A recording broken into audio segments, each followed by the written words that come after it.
utupe nguvu Baba, utufariji tena, maana neno lako ndilo nguvu yetu.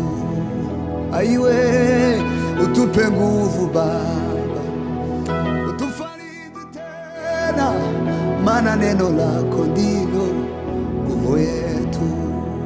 Amina we. Utupe nguvu Baba, utufariji tena, maana neno lako ndilo nguvu yetu.